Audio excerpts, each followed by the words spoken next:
Hey guys, welcome to On Point. I'm Tomi Lahren. It's the weekend. Thanks for making some time for me tonight. Now, if you were expecting a lovey-dovey Valentine's episode, I apologize. But hey, with the measles going around, maybe you don't want to get too close anyway. Just a thought. Well, here in America, we may be addicted to love, but we're also hooked on BS. Let's get back on point. With everything going on in the Middle East right now, we sometimes forget about our friends in Europe. Well, let's hop the pond and get on point. Europe has a greasy problem to clean up because when your debt is at 175% of GDP, it only makes sense to raise the minimum wage and lower the retirement age for civil servants, right? Oh boy, time to get Greece back on point. Then move over Ebola. We've got a new panic right here in the United States. Yep, the CDC declared it eradicated in 2000, but it's back. Our measles problem. Whose fault? The anti-vaxxers? How about a little old-fashioned controversy? Stay tuned. Next, okay, they say we hate the poor, the weak, the gays, and females. Probably puppies too, right?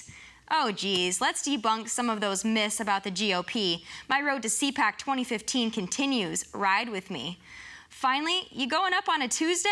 What is Tuesday? It's more than a day of the week, I can tell you that much. Lean and rock with rap culture and street drugs.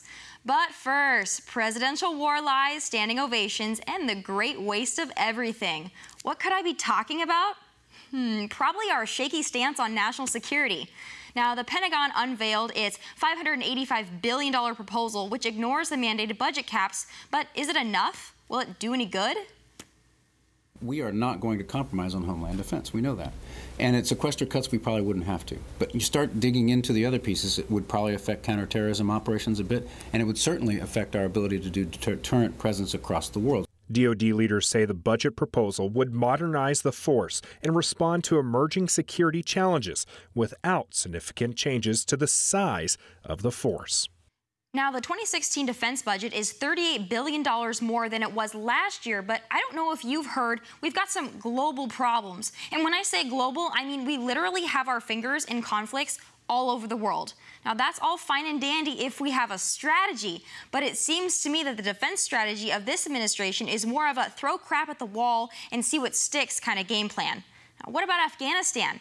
In his State of the Union, President Obama got a lot of applause when he declared, for the first time since 9/11, our combat mission in Afghanistan is over. But the bullets are still flying in Afghanistan, and the Afghan security force is not ready to stand on its own.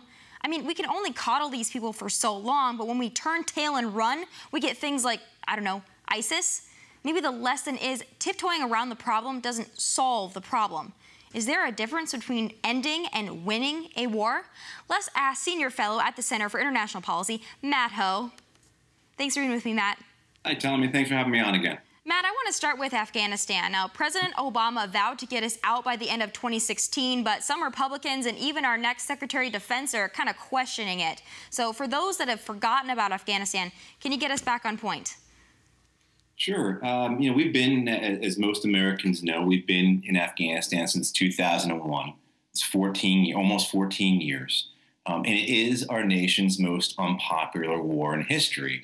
84%, according to Gallup and Pew polls from last year, of the American public no longer approves of our combat presence or our military presence in Afghanistan. That's greater than the public's approval of the Vietnam Wars and the public's approval of the Iraq War.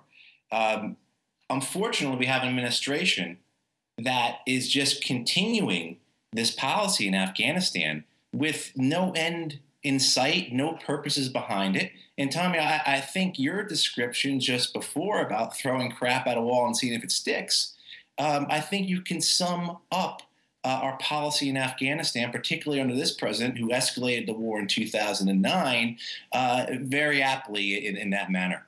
So what is our role in Afghanistan for those of us that have completely forgotten about it? Because it hasn't been in the headlines as much, especially with ISIS. Things of that nature have taken precedent over what we're doing in Afghanistan. So what are we doing there? Is it a combat role? Is it an advisory position? What do we got?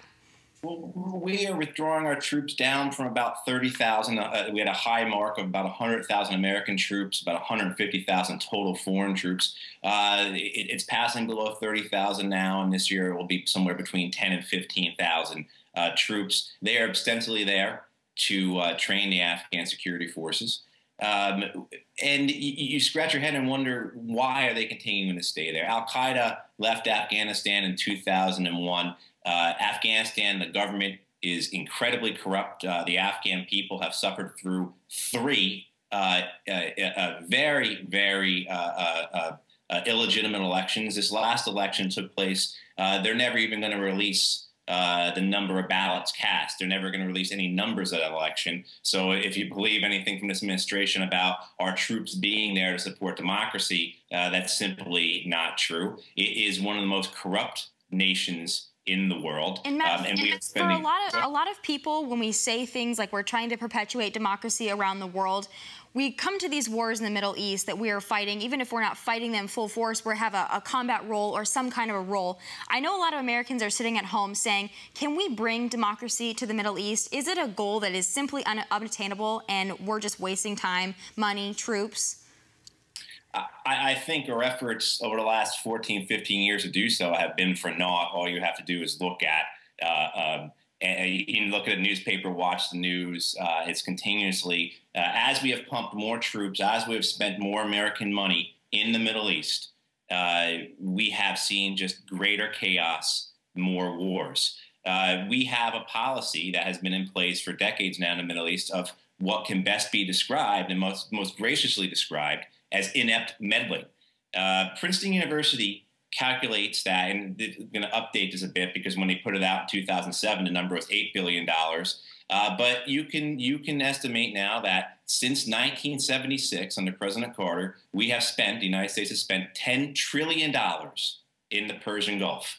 And if you look at what has occurred, no democracy has occurred in those countries. No freedoms have been expanded. What you have seen is either outright war, civil war, with untold suffering for the people of the region in those countries, or dictatorships and repressive regimes like in the case of Egypt now, or Saudi Arabia, or Bahrain. I see that too. A lot of people, though, are looking to the events with ISIS. We just had a Jordanian pilot being burned alive. That scares us.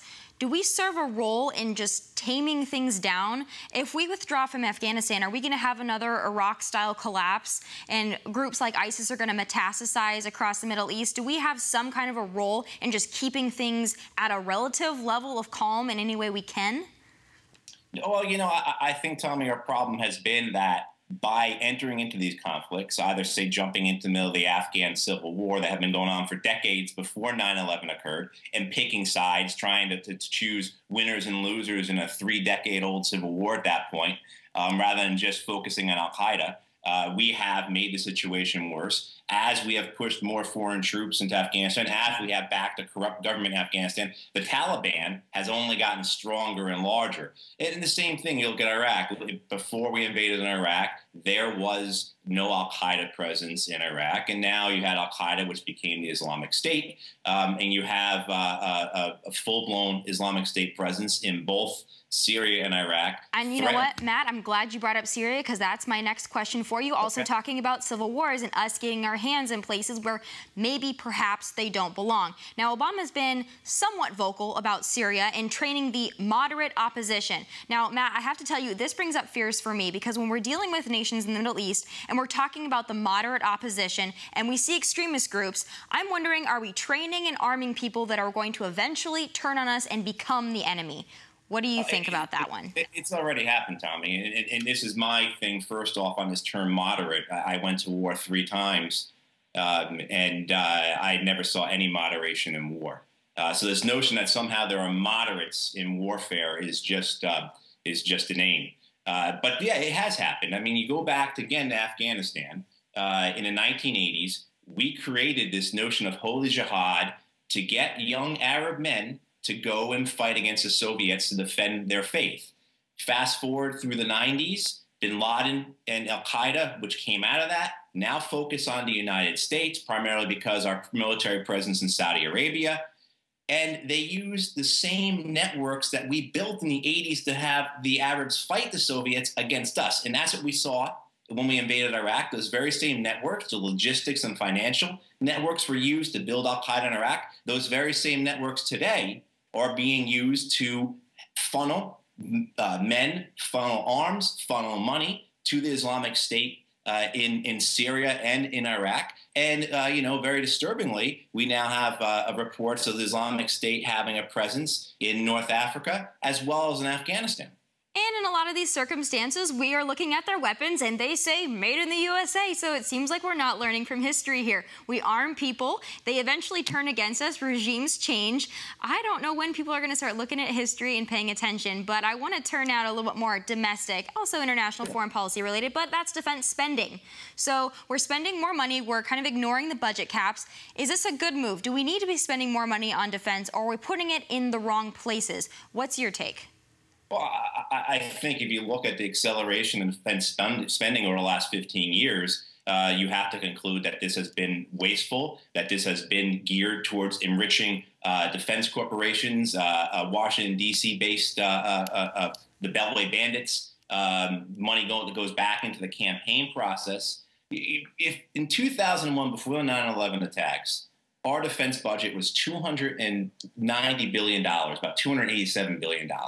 This year, the request is for $535 billion, plus an additional $70 billion for the wars in Afghanistan, Iraq, and Syria, which, of course, that number is just a placeholder, so that will probably go up. Right. So if you look at how much money we're spending and how much that growth has been completely unchecked, and the fact that the results are not there, we're spending all this money on defense, yet the wars continue, yet the wars get larger, yet the Taliban and the Islamic State get bigger. Al-Qaeda has more presence around the world. Unfortunately, in Washington, D.C., you have men and women who equate spending money with success. So it's extremely wasteful what we're doing. We're spending, again, we'll spend $535 billion this year and under the new president's budget just for the base budget of the Defense Department. Which that means training the troops, buying them food, buying equipment, buying tanks, planes. Yet we will have less ships than we've ever had before. We will have less fighter planes than we've ever had before. See, that's the thing, Matt, because I don't think it's smart to cut defense spending. I don't want anybody viewing this to think that we're not tough on defense and we don't want to have a strong presence in the world. We don't want to serve a role and keep things calm, because we certainly do. The thing about it is how are we spending the money? Yeah. Is it wasteful? That's what people need to take a look at, because if they're not, then we're throwing money and we're trying to expect it to fix a problem, which seems to be a pattern with the Obama administration. The last thing I want to touch on before we go is something we haven't seen in the headlines a lot lately, and it's a shame, and that's the VA. Are we making any steps towards fixing our system, fixing the backlog? Because in his State of the Union, Obama kind of applauded himself for that, but I don't know if we're seeing any real results here.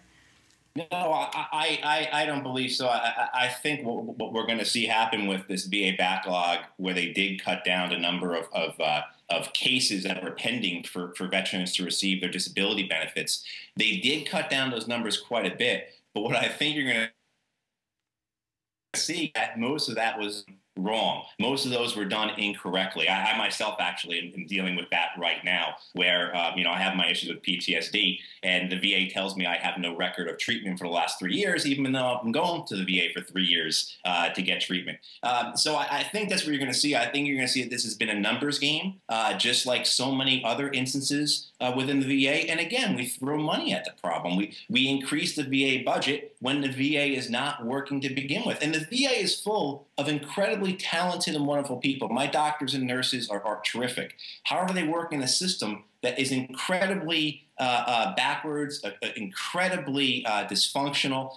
When I moved, say, to give you a personal example, when I moved from Washington, D.C. to Raleigh, North Carolina a couple of years ago, the VA had to manually re-enter all my information into their system because they couldn't transfer it from D.C. to Raleigh. To fix my disability claim, I have to send in a claim on pen and paper because you cannot still submit it electronically. And so, Tommy, you say, you know, I'm sure how many claims does MetLife or State Farm process every day electronically? It all seems to come back to the bureaucrats, and we want to fix the system, but we have to look at the administrative level, not just throw money at the problem, and that's with everything in the budget. Thank you, Matt, for giving your insight. You always have the best. Thank you. Coming up, it's a greasy mess in Europe right now, and Germany is playing hardball. Americans take note. This is what happens when the debt wave crashes. I'll get you on point next.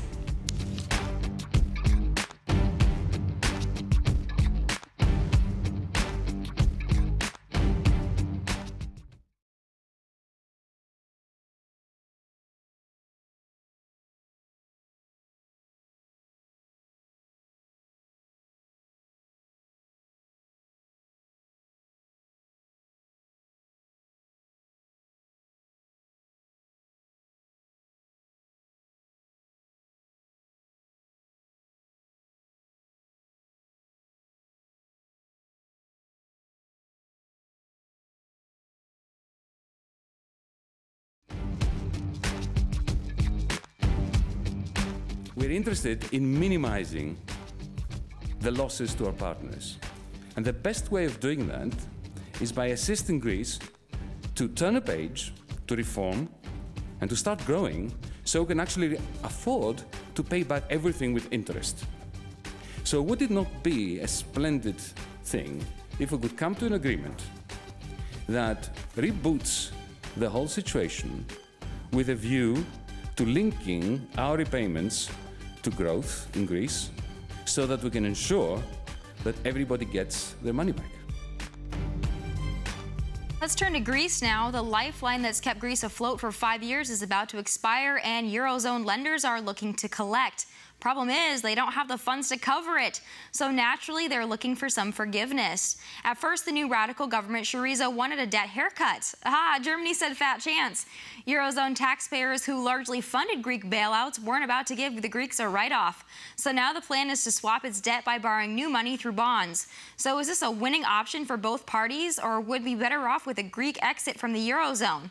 Pay attention, people. You'll look really smart if you can talk about the Greek financial crisis at parties. Here to get us on point is UCSD Professor of International Relations, Thomas Barenga. So, Thomas, let's start with the Syriza party. Now, the stock index dropped 20%, the bank index fell 45%, and bonds weakened after they won election. Are they as radical as the world seems to think?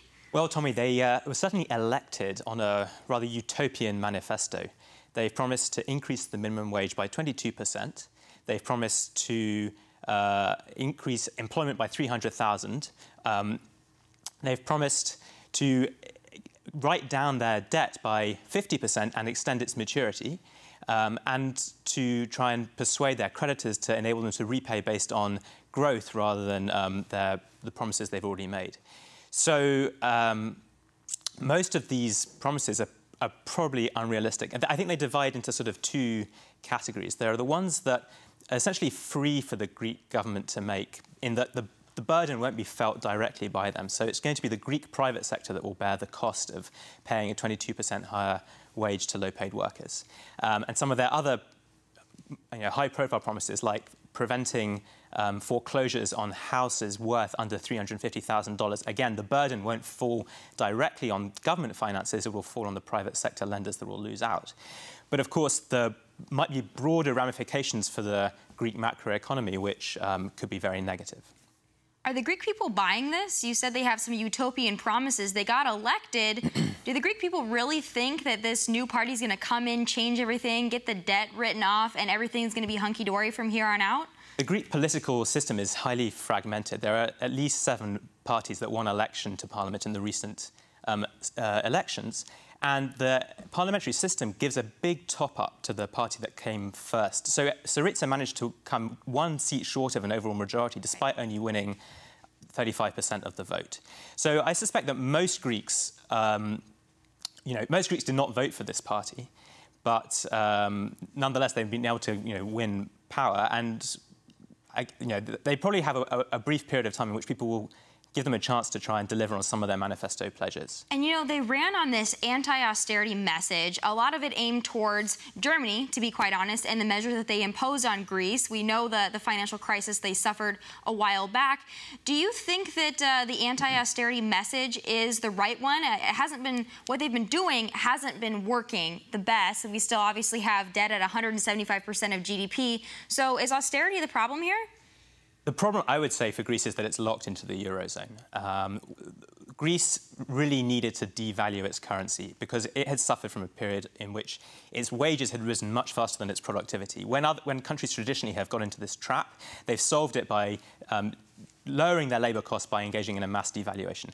Greece didn't have that possibility because it couldn't leave the euro, and so it followed the advice of the IMF and the Eurozone, which was to try to follow what's known as a fiscal devaluation, where they raised sales tax to make the cost of selling goods in Greece relatively high compared to exporting. That was sort of the best way they could try and find to encourage Greek companies to regain international competitiveness. The problem was that they couldn't really increase sales tax by a dramatic enough extent to make that policy work. I mean, sales taxes, they pushed it up to 23%, which is already eye-wateringly high if you compare it to the US. So they sort of hit the limits of what was possible while staying within the Eurozone. And for those of us Americans who aren't familiar with the way the European financial system works, aren't familiar with the Eurozone, let's move to Greece and what their economy is like.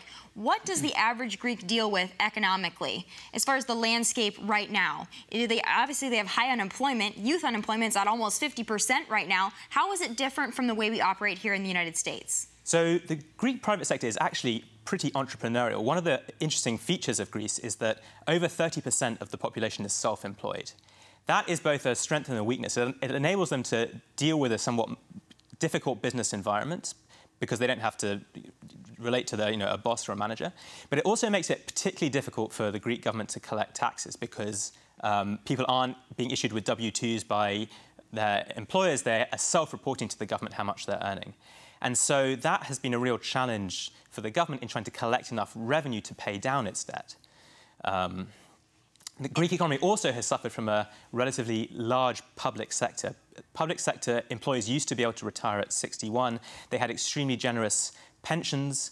And so that was one of the major issues which made the Greek budget unsustainable when the financial crisis hit. I think so too, and that's something we need to look at from the United States perspective too. That's what happens. We saw a little bit of that in our own financial crisis when you raise the pensions, and now we're looking at raising the minimum wage. We should take some notes from Greece right now. We're not in as bad of a situation as they are, but still, I want to give a little bit of education now too for the people that aren't 100% sure what the IMF is. They're not sure what Germany's doing. Can you first, by giving us a little bit of a brief description of what austerity means and how the Greek people have been faring under this program in the last, I guess, 3 or 4 years? Absolutely. So the Greek government started running large budget deficits. Their tax revenues collapsed, and they were forced to spend 33% of their GDP bailing out their banking system in 2009 and 10. And so in order to finance that, they were forced to borrow at increasingly high interest rates as private sector lenders became concerned that the government would not end up repaying the debt, as in fact transpired to be the case. So in that situation in 2010, the Greeks turned to their European partners and to the IMF in search of international loans that would tide them over a difficult period. And their international partners were willing to extend loans on condition that the Greek government made some pretty drastic adjustments to its budget. So in a series of loan agreements, the Europeans, primarily supported by the IMF, doled out over $200 billion in exchange for promises by the Greek government to slash public sector employment by over 150,000, impose drastic cuts in public sector wages and pensions, increase the retirement age from 61 to 67. These are all steps which are no doubt necessary in the long run for restoring the competitiveness of the Greek economy. One of Greece's problems was that people were attracted to work in the public sector with its very generous remuneration rather than being, striking out for themselves in the private sector. But in the short term, it caused a dramatic loss of income for many people, which spiraled into depression. And that's probably why we have the left-leaning government now coming in, because people are not happy with the austerity measures. And I can see this to an extent just looking at the research that I've done. It doesn't seem like they were prospering under this. Did the austerity measures keep Greece from growing, which is what they would need to do to pay back these loans and pay off their debts? Yes, so I think almost all economists would agree that such savage and swift reductions in public sector expenditure would cause a drop in private sector consumption and investment.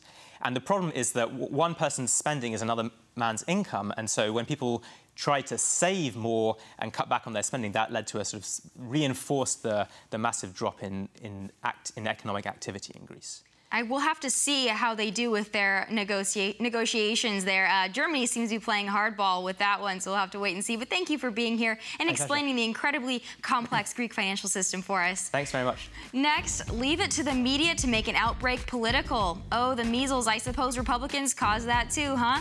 Roll up your sleeve. The anti-vax dilemma when On Point returns. Don't miss it.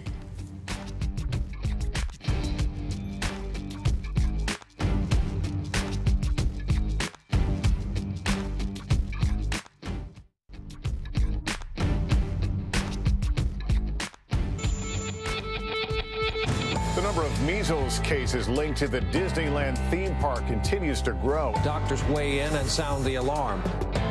Vaccines are one of the greatest achievements in the history of public health.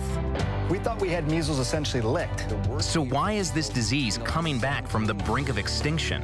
People are deciding they're afraid of vaccines. And that fear is putting the nation's health at risk. How did we get to this point where personal belief is more powerful than science? They get this monster shot. You ever see the size of it? It's terrible. We vaccinated our baby and something happened. When someone's already sucked into that myth, it's a very difficult thing to talk them out of it. The CDC said it was eradicated in 2000.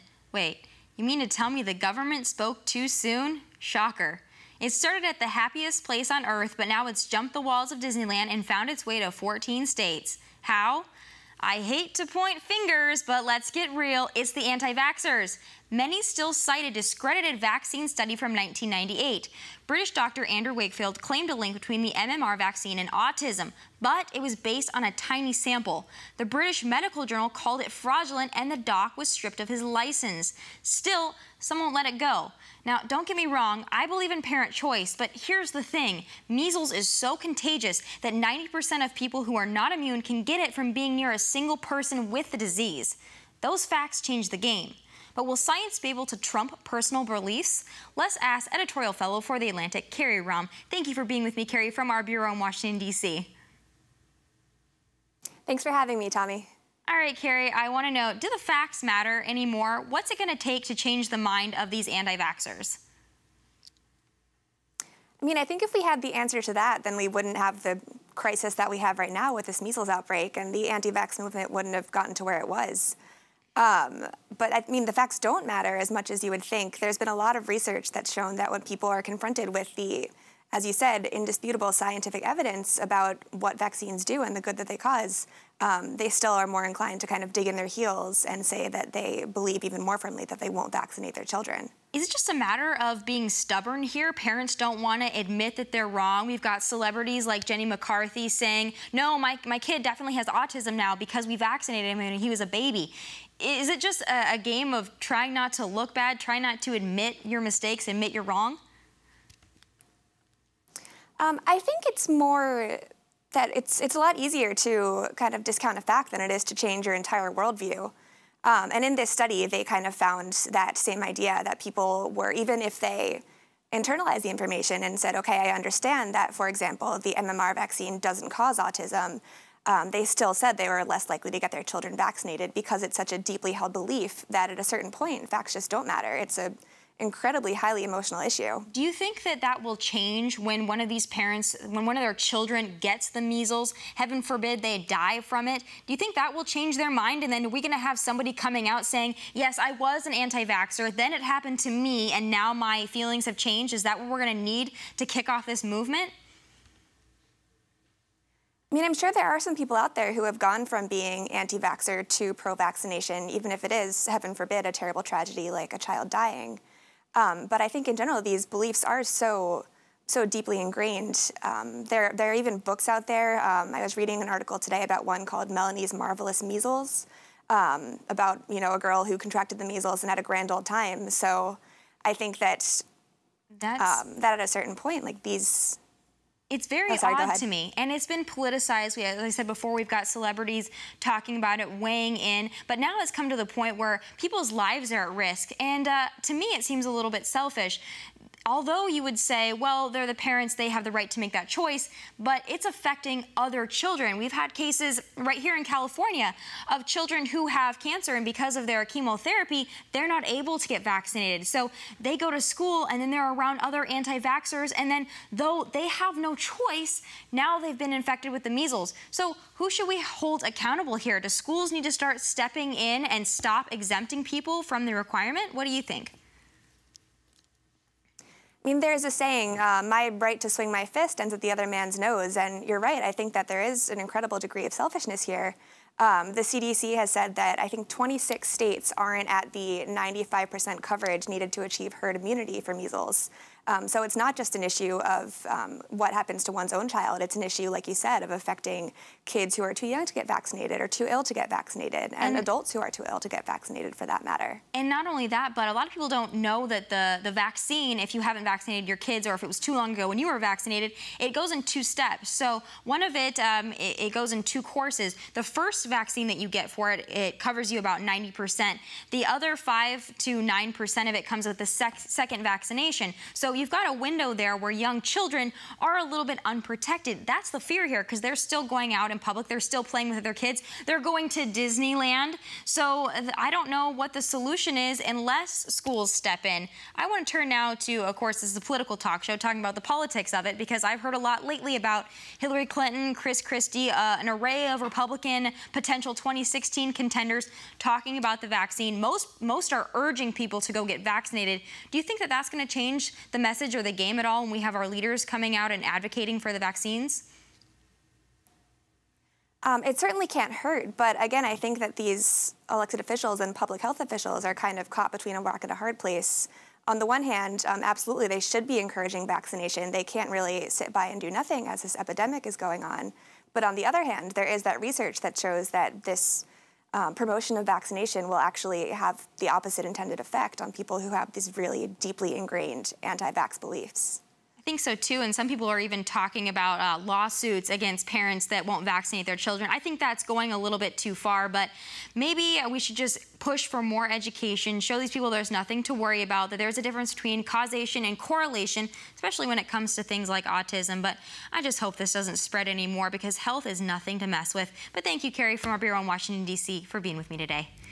Still ahead, some may trick you into believing the GOP is anti-everything and everyone. Not the case. The road to CPAC 2015 continues. Walk with me next.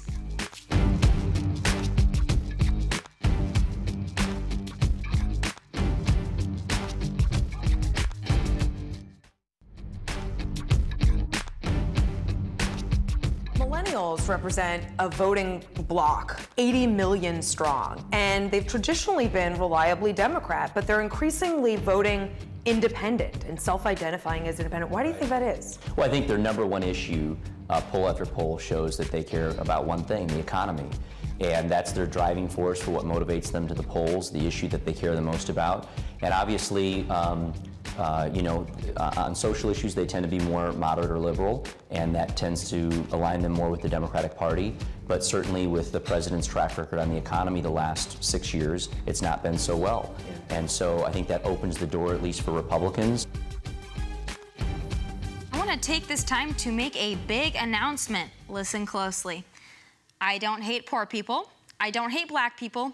I don't hate students or women or the environment or gays. I'm a Republican, a fiscal hardliner, and a social moderate. We exist. If you identify more with the Democratic Party, that's just fine, but operate on the facts, not the crap. And I, for one, am tired of hearing all this BS about Republicans. And I have a feeling I am not alone.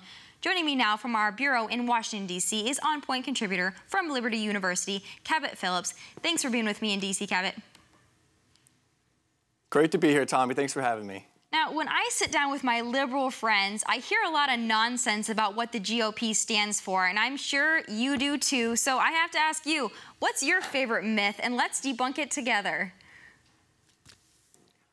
I think my favorite misconception is that Republicans are this big evil party full of bigots that hate poor people and that they don't want any form of welfare at all, and they would just have poor people to starve in the streets if they had their way.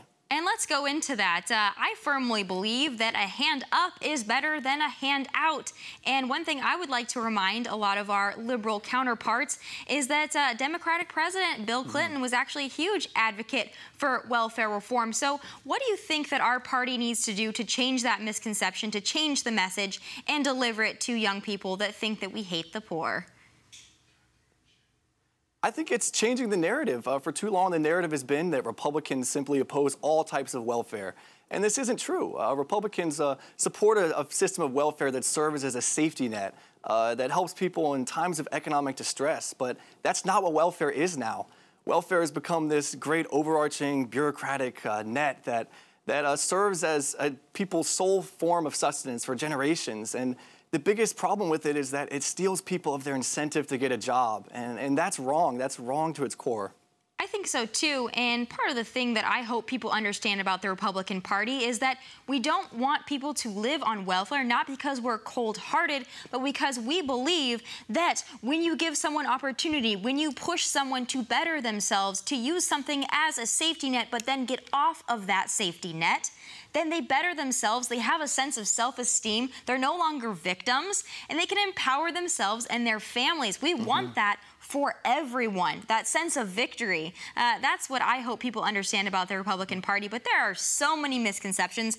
Let's dive into them. We mentioned a little bit about millennials. A lot of people think that we are not the party of the youth. Do you think that's changing at all? We've got CPAC coming up, a lot of young attendees at that, myself being one of them. I think it's absolutely changing. You look at 2008, President Obama was thrust into office with a great deal of support from the youth vote, a 2-to-1 vote Democrat with the youth. You look at 2014 in the midterm elections, and after years of failed economic policies and a youth unemployment rate twice that of the average American, and Democrats only held 54% of the vote between 18 to 29-year-olds. And take an even more in-depth look at battleground states like North Carolina and Virginia, and it was a 50-50 split for young voters, Democrat and Republican. So that trend is definitely changing, and Democrats are realizing that they're in trouble if they don't start doing more economically for young people. We do care about the economy. We care about having jobs when we graduate. Not all of us care about getting free community college, but boy, is it nice to have a job. I'll tell you, for one, I am blessed to have one, but I got there not through freebies, through working hard. I want to go back to this Party of the Youth, and I want you to give a little speculation for 2016. What candidate do we need to put up? We figure the Democrats will probably put Hillary up. Now, I would like to mention that Hillary's going to be 69 years old if she runs in 2016. Not exactly the Party of the Youth there either. So who do the Republicans need to put up to gain the millennial vote? What do you think?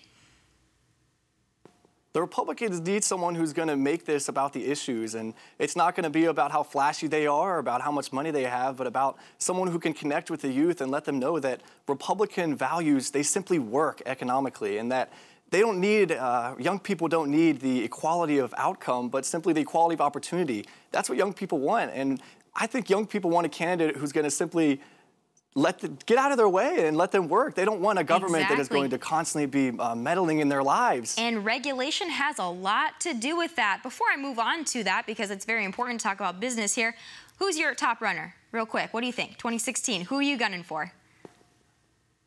2016, I don't have a top runner yet. If I had to pick right now, I think Scott Walker in Wisconsin is doing great things. He's standing on conservative principles, and look what he's done in Wisconsin, beating a recall election. I'm very impressed by his ability to win a tough one. I think so too. We need to put someone in there that can win an election. That's what's also important that the GOP needs to remember. Maybe we can get that message out. I want to move back to regulation. One of the things that I think we can do, and I've said it many times, I'll say it again, is change, like you said, our narrative. Change our message. Instead of being anti-everything, let's be pro-something, but let's be pro-limited government, because regulation hurts us. And one of those big regulations that certainly hurts us is Obamacare. Do you think that the youth are starting to get it, that Obamacare does not benefit our age bracket? I think they are, and the narrative has definitely begun to change with Obamacare. The fact is, Obamacare simply does not work. And millions of people have begun to suffer under it. They've lost access to the doctors that they want. They've been pushed off their plans despite what the president guaranteed. We now know that to be a lie. But young people are seeing that they're being forced on the individual mandate to buy a private service, and they don't feel good about that.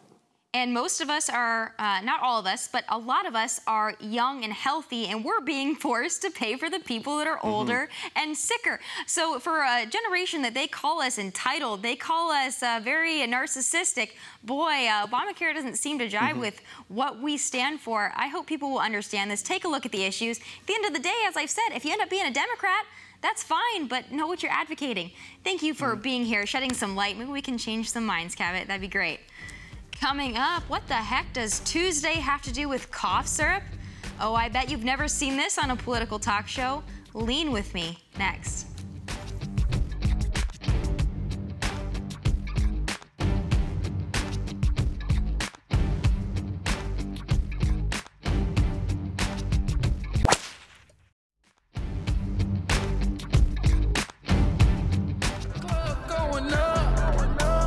Tuesday.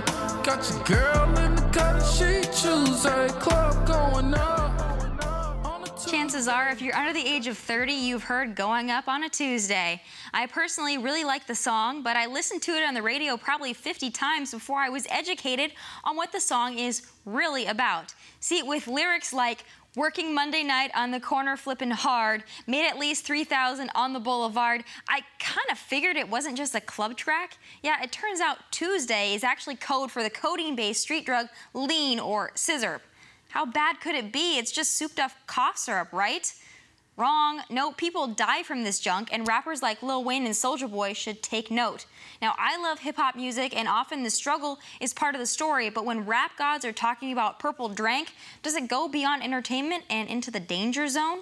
Here to give his take is my good friend and on-point contributor, Fred Wilson II. Fred, thanks for coming back on with me. Oh, you're welcome. Thanks for having me. Fred, your responsibility message is about cleaning up the streets and understanding the myth of the hip-hop culture. But is this music harmless or part of the problem? What do you think? It's a little bit of both. I mean, with all forms of music, I don't want to say in the right hands, but with a little bit of guidance and education and knowledge, it's just art. But when you have people out there who, again, don't understand that, it's music, it's art, it's entertainment, it's not a guideline for your life, then it becomes harmless, which kind of goes back to, again, like parents and guardians, educating your kids, knowing what they're listening to, if they're listening to things that, are too advanced for them to understand and comprehend the meaning behind it, then that's when you get to be a problem because, again, kids are impressionable. So if you don't have somebody there, showing them, okay, this music is okay for you at your age, and then when you get older, you can make your own decisions, then that's when it becomes harmful. And some of the music that's explicit, we don't have playing on the radio on Top 40, but with songs like we just played, Going Up on a Tuesday is a Top 40 hit. And a lot of people don't understand what the song is really about. Now, for those of you that haven't seen the music video, you should go back and watch it because they're drinking out of styrofoam cups. And I've been told that what styrofoam cups mean is that there's a codeine-based street drug in there called lean or scissor or purple drink. And that's actually not as harmless as a lot of people think. What do you think about when these songs go Top 40? I mean, with the artists, they kind of go with what the public is demanding. And unfortunately, speaking generally with hip hop music, it's all about, we're talking about drugs. We're talking about promiscuous women. We're talking about violence. And unfortunately, that's what's selling. The artists that make music that's a little bit more clean cut, more user friendly, their music, it just doesn't sell because there's no demand for that. So I think it's more a reflection of where we are as a society, kind of contributes to what the artists continually make because they know that, hey, if I want to get my music played, I need to rap about this. Right. Instead of if I rap about something that's, again, a little bit more positive, it's not going to sell. Right. It's not going to get played. And Fred, everyone here knows my love of hip hop. I love this music. Oftentimes I listen to it, it's fun. I know all the words, but I'm not really thinking about the words. They're pretty blatant.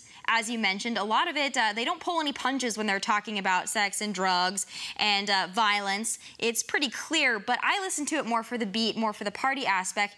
Do you think that other people are kind of the same way? We're demanding it, but we're not demanding it to be dirty and wrong. We just like the tune. Well, yeah, I mean, I'm the same way. I don't listen to a lot of the music that's out there right now because I don't care for it. But, the hip hop I listened to in the 90s and the 2000s, same way. I don't care for drugs. I don't care for gang violence and things like that. But I mean, if the beat was catchy, if I liked, the sound, the kind of the flow of the lyrics, I'd listen to it. But again, I was older and I was raised in a way where I understood the difference between real and make-believe. So I could be like, okay, I like that song. Do I condone what they're talking about? No, but I like the song. Whereas again, with the younger people, they get caught up with the beat, the catchy hook, they might have a little dance that goes to it. And then subliminally they're hearing the lyrics and then they're like, oh, okay, well, this is what's cool, whatever the song is talking about. So, maybe I should get into the drug game or, gangs and violence. And to so me, again, it just goes back to... for me too, and what I'm concerned about is some of these songs that are talking about crack, they're talking about hard drugs, even if they're talking about weed, a lot of people push that aside. They understand what they're talking about. My concern is when we're talking about things like purple drank or lean, because younger kids, even suburban kids that aren't on the streets, that are kids that are suburban, well-educated kids, are trying things like lean and scissor because they're saying it's cough syrup, it's not harmful. Do you think that when we have top 40 songs about lean and scissor, this is part of the problem for everyday youth, not just those that are in the street lifestyle? Oh, yeah, definitely. I think it's more of a situation because especially hip hop music, the whole life imitating art imitating life, it's kind of a circle. I think a lot of things will start out in the streets and then they'll put in the music and then it filters back into the streets, gets a lot, like as you mentioned, it gets into, suburban areas and things like that, places where the streets might not have gotten to, but because of hip hop, it spread that message wider. But again, it goes back to the guidance. I mean, parents, know what your kids are listening to, know what they're into. I mean, because again, kids are impressionable. They see, oh, my favorite artist is doing this, so that must be cool. Let me try it. But again, if you have the guidance there to let the kids know, like, yeah, no, that's, it's a drug. And as a society, between alcohol, nicotine, and even drugs, we're such a substance abusing society that, a drug like this comes along. From what I hear, it tastes good. It's fairly easy to come by. So yeah, it's going to proliferate the streets. And we have major rappers like Lil Wayne, Soulja Boy advocating for this stuff. Now, Lil Wayne has said that he is not on cough syrup anymore, but he did go through somewhat of a public battle with these codeine-based drugs. But he said, and I quote, I respect the culture of where it came from, even though he doesn't use it anymore. So what about the celebrities that aren't rapping about it anymore, but they say that they respect the culture of things like codeine-based drugs and street drugs? Are they part of the problem here? Should they be put in a role model role, or is that not their place? They're just rappers. I've never been really big on, this whole celebrities being role models. If they end up being role models, that's fine. But again, and I hate to sound like I'm beating a dead horse, but again, it comes back to the guidance. Like, who are your children's role models? Like, why is your child looking up to Lil Wayne? Like, what is it about Lil Wayne that your child is looking up to that you as a parent or guardian should be like, okay, I like that quality about this person. That's okay for my child to look up to. Or is it just because he's famous, we see him on TV, we can identify him, oh, I like the way he dresses, I like the way he talks. But again, like, as parents and guardians. Maybe, Fred, they can serve as a cautionary tale too, because when Lil Wayne does interviews, he's a little messed up. Maybe parents can look at that and say, I know you like Lil Wayne, listen to his music if you like his music, but watch when he does an interview. Clearly there's something wrong there. Maybe they can actually serve as a cautionary tale, do some good if kids are watching it and looking up to this. Next thing I want to turn to is a broader discussion of hip-hop. And it's not just hip-hop, it's really all music that has roots in problems. Rock and roll, EDM, same thing. But back to hip-hop, something that is exclusive to it is the use of the N-word. And I want to ask you about that. A lot of our songs, and we know on radio the word is bleeped out. What do you think? Should that word be off limits to everyone? Should black people be allowed to say it? What's your take? That's a tricky one. I mean, in a perfect world, nobody would use it, but obviously we don't live in a perfect world. It's one of those things I get asked by a lot of non-black people. Is it okay if we say it? Is it not okay? Me personally, I think if you use it correctly, then, and you're comfortable around the people that you're using it around, then it's fine. Other black people have different takes. Not everybody should want to use it. There's always the kind of running joke that we have, like, white people, why do you guys want to use it so bad? Why do you guys really have this urge to say it? But I mean, I treat it as a curse word. I mean, myself, I do curse personally, but it's like time and place. When you're hanging out with your friends, your peers, how you talk is different than how you talk around, mixed company when you're in a professional setting. Right. So I mean, but yeah. Fred, maybe you can give me a little bit of advice, because this word is in a lot of the songs that I listen to. So sometimes I find myself saying that word, not even thinking about it, because it's in the lyrics. I happen to know all the lyrics, unfortunately, to most of these songs. But when I'm out in public, I find myself saying the word, and then I do a big whoops, I did not mean to say that. What do you think? Advice for people like me that like the lyrics, but we don't want to get caught saying that word out loud. Again, from my personal take, if you're, if I were to see you out and didn't know you and just kind of heard you off the side mumbling, the words to a song and you came out, I wouldn't have a problem with it. Because my thing, I look at it like this. If you're an artist and you're putting your music out there in the public for everybody to consume, then that's part of the drawback. If you're going to throw that word into your lyrics and then, a white person, an Asian person, Hispanic person is singing your lyrics and they sing that part, you put it out there for them to use. We don't have bad intentions. We're just singing a song. We like the song. That's what I hope people understand. I don't like the word either. I don't want to say the word. Sometimes I just get into the music and it slips out. But thank you, Fred, for giving me a little bit of advice and weighing in on this. It's very important for pop culture right now. Still ahead, what Susie says of Sally says more of Susie than of Sally. Yep, my final thoughts are next, so keep it on point with me.